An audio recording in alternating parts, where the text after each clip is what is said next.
Welcome to School of the Lost Tribes Radio, where the Word speaks not to the world, but to the lost sheep of the house of Israel. Clarity helps generate the lessons needed to seal the chosen before the destruction. To Esdras 15, 1-27. This chapter reads like a warning trumpet. Yahweh commands prophecy to be written, then announces plagues, warfare, and upheaval as vengeance for innocent blood, especially in connection with my people, Israel, being treated like a flock for slaughter. Read through the lens of the exclusive doctrine.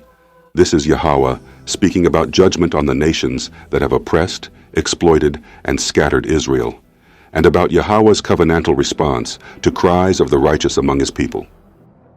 Verse 1. Behold, speak thou in the ears of my people the words of prophecy, which I will put in thy mouth, saith the Lord. Yahweh begins by identifying the audience, my people. In Israelite doctrine, that phrase is covenant language, Yahweh's chosen nation under promises made to Abraham, Isaac, and Jacob. The prophecy is not generic inspiration. It is covenant speech aimed at Israel's condition in captivity, scattering, and at the nations accountable for how they treated Yahweh's inheritance. Verse 2. And cause them to be written in paper, for they are faithful and true. This is instruction to preserve the message because it will be needed by later generations, especially the scattered Israelites who would live through the outcomes. Yahweh's warnings and promises are not guesses. They're faithful and true, meaning they stand on the certainty of his covenant purpose for Israel's correction and eventual restoration. Verse 3. Fear not the imaginations against thee, let not the incredulity of them trouble thee that speak against thee. Israelite prophets are always resisted by unbelief inside Israel and by hostility from surrounding powers. Yahweh is telling his servant not to be shaken by ridicule or threats, because the prophetic burden is tied to Yahweh's plan to discipline and then reclaim his people. Verse 4. For all the unfaithful shall die in their unfaithfulness. This is covenant accountability. Those of Israel who remain hardened in rebellion do not escape consequence simply because they are Israel. Yahweh's corrections purify his nation, removing the unfaithful so that the promised inheritance is ultimately possessed by a refined remnant. Verse 5.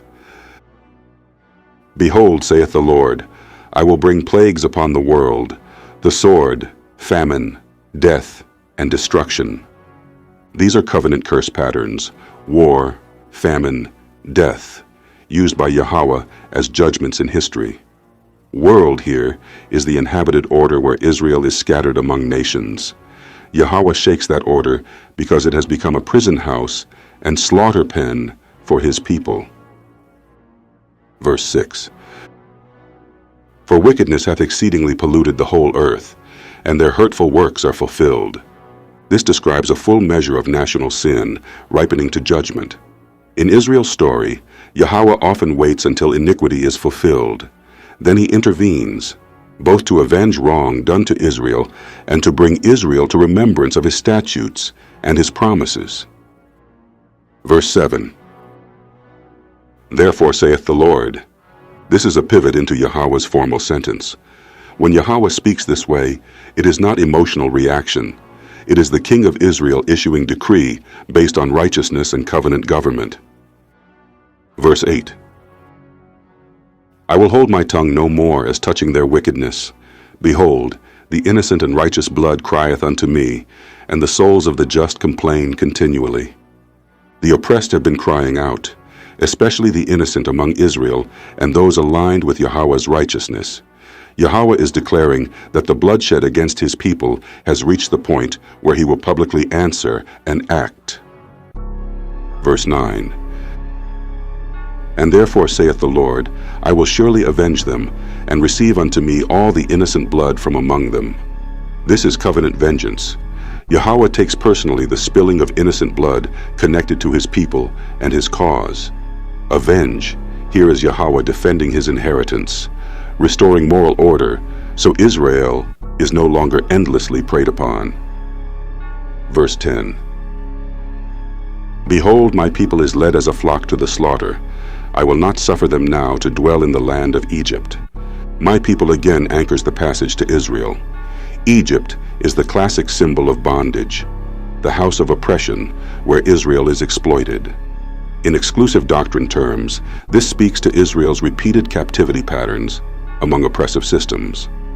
Yahweh says there is a limit, and he will not allow his people to remain as permanent livestock for slaughter. Verse 11. But I will bring them with a mighty hand and a stretched out arm, and smite Egypt with plagues, as before, and will destroy all the land thereof. This is Exodus language, Yahweh repeating the same kind of deliverance he did for Israel in Moses' day. The point is covenant consistency. Yahweh delivers Israel by judging the oppressor. The plagues are not random.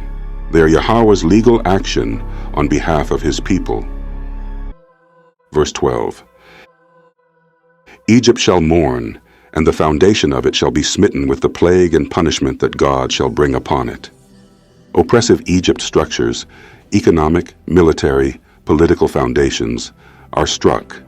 When Yahweh breaks the foundation, it means the system that profits from Israel's suffering collapses, and mourning follows because the oppressor's strength is removed. Verse 13. They that till the ground shall mourn, for their seeds shall fail through the blasting and hail, and with a fearful constellation. This is agricultural collapse, food insecurity, and economic breakdown.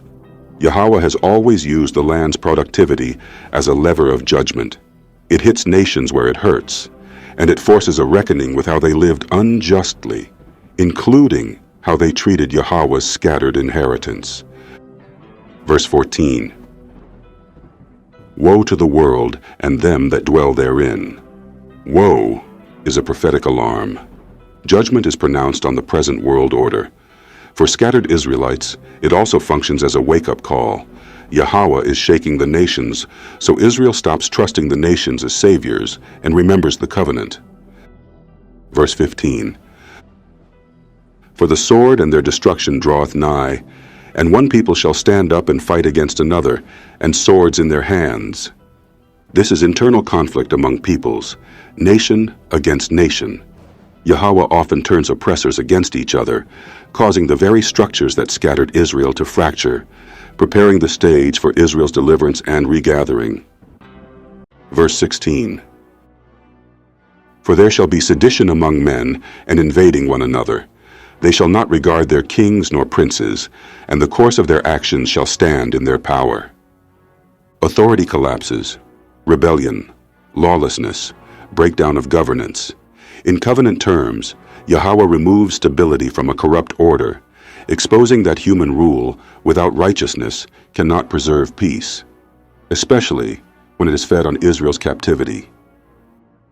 Verse 17.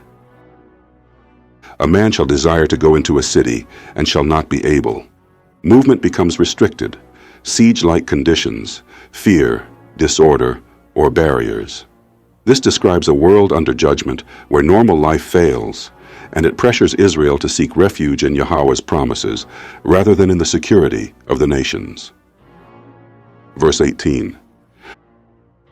For because of their pride, the cities shall be troubled, the houses shall be destroyed, and men shall be afraid.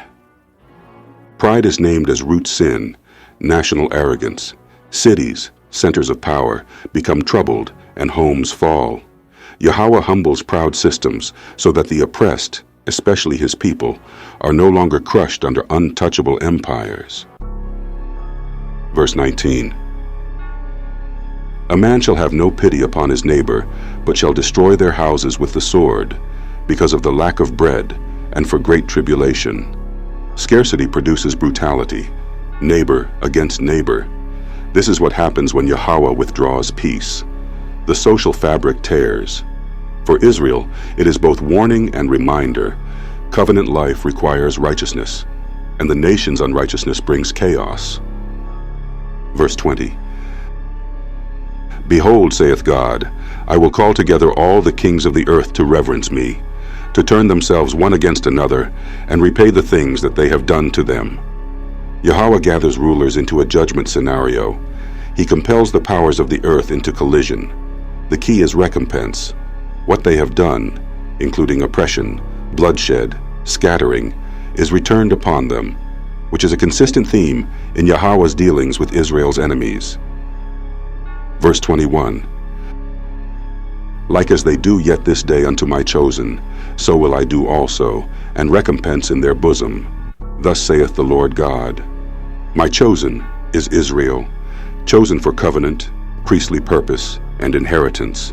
The nation's treatment of Israel becomes the measuring rod of their judgment. Yahweh repays in kind. This is not universal spiritual language. It is covenant justice connected to Yahweh's election of Israel. Verse 22. My right hand shall not spare the sinners, and my sword shall not cease over them that shed innocent blood upon the earth. Yahweh declares relentless judgment upon blood guilt. In Israelite terms, innocent blood is a defiling crime that demands Yahweh's response. Those who built wealth and power through violence, especially against Yahweh's people, are marked for the sword of recompense. Verse 23. The fire is gone forth from his wrath, and the sinners, like the straw that is kindled. Fire imagery speaks of sweeping destruction and purification. Straw burns quickly, showing the fragility of wicked power when Yahweh rises. This also implies purification for Israel. Yahweh burns away what is corrupt, so his covenant purpose can stand. Verse 24. Woe to them that sin, and keep not my commandments, saith the Lord. Commandments define covenant membership and loyalty. This woe lands both on the nations in rebellion and on Israelites who refuse Yahweh's law. Exclusive doctrine does not remove responsibility from Israel. It intensifies it, because Israel was given statutes and judgments as a covenant people. Verse 25. I will not spare them. Go your way, ye children, from the power. Defile not my sanctuary. This is a separation call. Yahweh tells his children to depart from corrupt power and not to defile his sanctuary. In Israelite application, it is Yahweh preserving a remnant, calling scattered Israelites to stop partnering with oppressive, unclean systems and to keep covenant identity. Verse 26. For the Lord knoweth all them that sin against him, and therefore delivereth he them unto death and destruction. Yahweh's judgment is informed. He knoweth the offenders. Delivering to destruction is judicial handing over. It confirms that Yahweh's covenant government includes punishment for rebellion, so that righteousness and inheritance can be established for his faithful remnant. Verse 27. For now are the plagues come upon the whole earth, and ye shall remain in them. For God shall not deliver you, because ye have sinned against him. This closes the warning. Plagues are active, and there is no automatic escape for those persisting in sin. For scattered Israelites, this is a sobering covenant lesson. Deliverance is Yahweh's gift, but it is tied to turning back, remembering who we are, and returning to Yahweh's rule and promises, so we may inherit the kingdom prepared for Israel.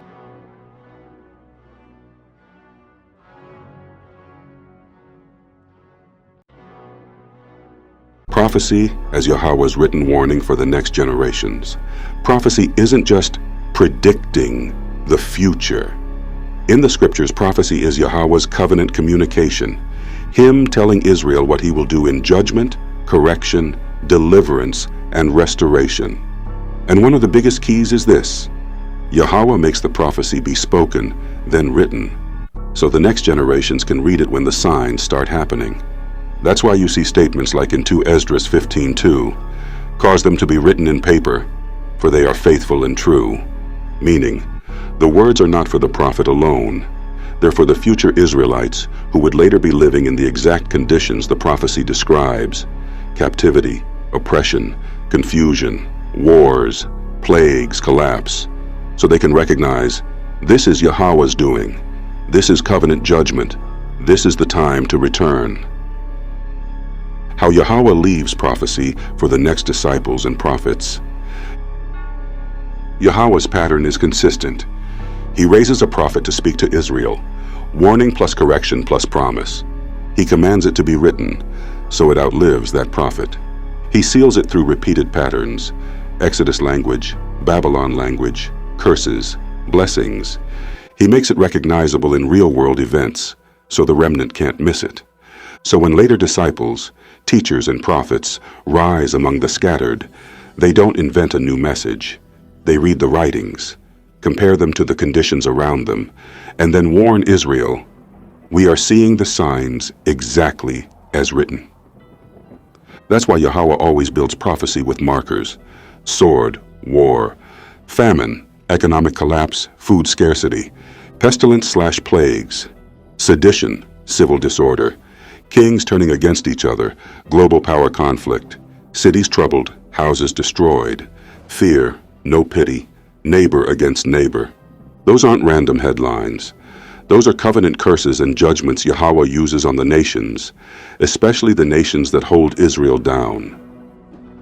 Why this fits modern day: empires falling in real time. When you read 2 Esdras 15, the chapter is basically describing a world order cracking, one people fighting another, sedition among men, cities troubled, lack of bread, great tribulation, kings gathered and turned against each other. That's exactly how empires die. They don't usually fall from one hit. They fall from internal decay, pride, corruption, economic strain, division and unrest, wars and rumors of wars, resource instability, loss of legitimacy. And from the Israelite perspective, Yahweh does this for a reason: to judge the oppressor, to avenge innocent blood, to shake Israel awake in captivity, to prepare deliverance like a new Exodus. The virgin daughter of Babylon and land of captivity. When Scripture talks about Babylon and the virgin daughter of Babylon, it's not just an ancient city. It's also a prophetic identity for a ruling empire system: rich, proud, luxurious, dominating nations, trafficking in people, crushing the weak, and intoxicated with power. So for scattered Israelites today, the key isn't naming a place just to argue. The key is this: wherever Israel is serving under an empire that matches Babylon's traits, that is a Babylon condition. That is a captivity condition. 2 Esdras 15 lines up with that. Yahweh says, "My people is led as a flock to the slaughter," and he promises to strike Egypt again, bondage language. That means captivity is not over just because time passed. Captivity is over when Yahweh ends it, and he ends it by judging the oppressor and calling Israel back to himself. What the signs are for. The signs aren't for entertainment. They're for instruction. So Israel recognizes the time. So Israel stops trusting the empire. So Israel returns to covenant obedience. So Israel prepares for Yahweh's deliverance and kingdom. Prophecy is like Yahweh leaving a map in the ruins. When the scattered tribes finally find it and read it, they realize, we are in the pages right now.